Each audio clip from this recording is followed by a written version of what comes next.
ऐसा question class 8 के R S Agarwal में आपको मिला होगा, या फिर ये सीनियर क्लास का भी एक क्वेश्चन बन सकता है। बहुत ही मजेदार क्वेश्चन है, जहां पे हम लोग समझेंगे, फटाफट इसको बनाएंगे, पूरा ब्रीफली इसको समझने वाले हैं, ताकि क्लास 8 वाले बच्चे भी समझ जाए, सीनियर बच्चे भी समझ जाए, कॉम्पिटिटिव एग्जाम में भी जो ऐसा क्वेश्चन आया है किस प्रकार से इसको हल करेंगे वो भी इसको समझ जाएंगे। एक स्ट्रीमर है जो जाता है डाउन स्ट्रीम के फ्रॉम वन पोर्ट से लेकर अनदर पोर्ट, जो कि 9 घंटे लगाता है। डाउन स्ट्रीम का मतलब है जिधर बहाव होगा उधर ही की तरफ आपका स्ट्रीमर जाएगा, मतलब कि एक प्रकार से समझिए कि सपोर्ट मिलेगा। तो दोनों के आपको स्पीड को क्या कर देना है, यहाँ पे जोड़ देना है। अगर जब अप स्ट्रीम का बात करेगा तब आपका स्ट्रीम जो होगा सामने से आ रहा होगा और स्ट्रीमर इधर से जाना, दोनों ही अपोजिट डायरेक्शन में होगा। तो वहां पे क्या करना है, स्ट्रीम के जो धार जो होगा उसके स्पीड को माइनस कर देना है। स्ट्रीम यानी कि धार का स्पीड यहाँ पे 1 किलोमीटर पर आवर दिया हुआ है, स्ट्रीमर का स्पीड पता नहीं है, वही निकालना है और डिस्टेंस निकालना है। लेकिन दो चीज इसमें दिया हुआ है कि जब डाउन स्ट्रीम में रहता है तो 9 घंटा लगता है, और जब अप स्ट्रीम में होता है तो 10 घंटा लगता है। इसलिए क्योंकि अप स्ट्रीम में सामने से जो स्ट्रीम जो धार आ रहा है वो अपोज करता है,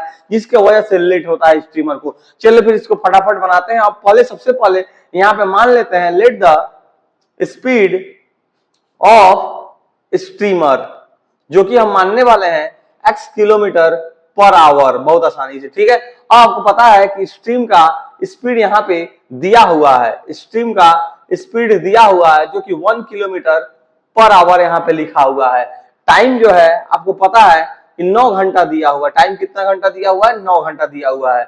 आप समझ पा रहे होंगे ये पोर्ट ए है और ये पोर्ट बी है, इधर से इधर आना है स्ट्रीमर को, और स्ट्रीम भी इसी डायरेक्शन है, मतलब कि स्ट्रीम और आपका स्ट्रीमर दोनों ही सेम डायरेक्शन में है, तो स्ट्रीमर को बहुत फायदा होने वाला है, इसलिए स्ट्रीमर को 9 घंटा ही लगता है। अब यहाँ पे हम क्या करेंगे, देखिए ध्यान से अगर देखिएगा, एक्चुअल अगर स्पीड का बात करते हैं स्ट्रीमर का, actual speed of the streamer, दोनों का स्पीड जोड़ देंगे क्योंकि सेम डायरेक्शन में है। आपने फोर्स एंड प्रेशर वाले चैप्टर में ये पढ़ा होगा कि यहाँ पे फोर्स अगर सेम डायरेक्शन में लगता है, दोनों के फोर्स को काउंट कर देते हैं या जोड़ देते हैं मैग्नीट्यूड को, तब जाके हम लोग का नेट फोर्स आता है। या अपोजिट डायरेक्शन में रहता है तो माइनस करते हैं। कुछ इसी प्रकार का यहाँ भी एक्चुअल स्पीड के लिए क्या कर देंगे, x प्लस 1 कर देंगे किलोमीटर पर आवर आपका यहाँ पे हो जाएगा। अब आपको बात करते हैं डिस्टेंस का। डिस्टेंस बराबर आपको पता है कि स्पीड गुना टाइम होता है, क्योंकि आपने शुरू से पढ़ा हुआ है कि स्पीड बराबर total distance by total time. तो टाइम नीचे से इधर जब आ जाएगा तो स्पीड के साथ मल्टीप्लाई कर जाएगा। आप बताइए कि स्पीड कितना दिया हुआ है, x प्लस 1 दिया हुआ, टाइम कितना दिया हुआ, 9 दिया हुआ है। आप जब इसको मल्टीप्लाई कीजिएगा तो 9x आ जाएगा, 9 इंटू 1 आपका 9 आ जाएगा। ये आपका हो गया। किस केस का हम बात कर रहे हैं, यहाँ आप लिख देंगे ड्यूरिंग डाउन स्ट्रीम। जब डाउन स्ट्रीम का हम लोग बात करते हैं तब का ये सब हो रहा है, ये आपको समझना है ध्यान से। डाउन स्ट्रीम का मतलब जब स्ट्रीम और जब स्ट्रीमर सेम डायरेक्शन में हो तब का बात कर। चलिए यहाँ पे थोड़ा समझते हैं ड्यूरिंग अप स्ट्रीम से रिलेटेड। ड्यूरिंग अप स्ट्रीम से रिलेटेड ये आपको समझना है। अब बताइए इस बार फिर से स्ट्रीम का जो स्पीड होगा वो 1 किलोमीटर होने वाला है और स्पीड ऑफ स्ट्रीमर x होने वाला है। एक्चुअल अगर स्पीड का बात करते हैं, एक्चुअल स्पीड का बात करेंगे तो क्या हो जाएगा, यहाँ पे स्पीड को माइनस करना पड़ेगा क्योंकि सामने से धार आ रहा है, और जब सामने से आपका धार आ रहा है तो वहां पे स्ट्रीमर के स्पीड में से धार का स्पीड माइनस कर देंगे तो आपका एक्चुअल स्पीड हो जाएगा x minus 1 kilometre per hour, क्योंकि स्ट्रीमर का स्पीड x है और स्ट्रीम का स्पीड 1 किलोमीटर पर आवर है, वो अपोज कर रहा है, उसकी स्पीड को माइनस कर देंगे।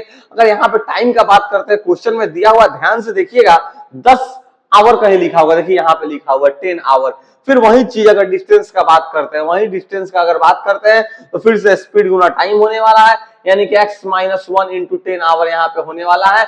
10x माइनस 10 ये आपका हो जाएगा ड्यूरिंग अप स्ट्रीम, यानी कि केस 1 में आप देखें 9x प्लस 9 आया है, केस 2 में आप देखते हैं मतलब अप स्ट्रीम के वक्त 10x माइनस 10 आया हुआ है। ये आप बहुत बारीकी से समझ पा रहे होंगे। अब आप सोचेंगे कि सर इसके आगे आप क्या करने वाले, देखिए बहुत आसानी से आपको समझा देंगे।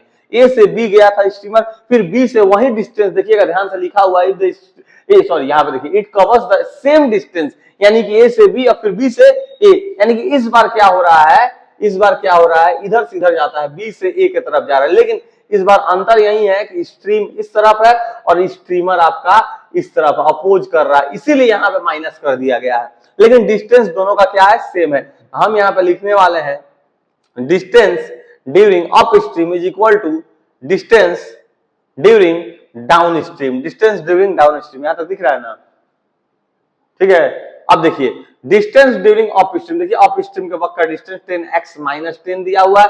डिस्टेंस ड्यूरिंग डाउन स्ट्रीम यहाँ पे हमने निकाला हुआ है 9x प्लस 9 कर देंगे। आपने जब जितना भी लीनियर इक्वेशन पढ़ा है उसमें पढ़ा होगा कि वेरिएबल को एक तरफ करते हैं, कांस्टेंट को एक तरफ। देखिए ये वेरिएबल है दोनों, तो 10x माइनस 9x करेंगे तो x आ जाएगा, ये जब इधर जाएगा साइड बदलेगा साइन भी बदल जाएगा, 10 इधर आके प्लस हो जाएगा, तो यहाँ पे होने वाला है 19। अब बताइए x अब क्या माने थे, देखिए स्ट्रीमर का स्पीड माने थे 19 kilometre per hour is the streamer का स्पीड हो गया। क्वेश्चन क्या पूछा है, स्ट्रीमर का स्पीड स्ट्रीम इन वाटर, ये हो गया आपका। और डिस्टेंस बिटवीन देम पूछता है, चलिए डिस्टेंस निकालते हैं। किसी पे भी आप पुट कर दीजिए, आपका आंसर आने वाला है।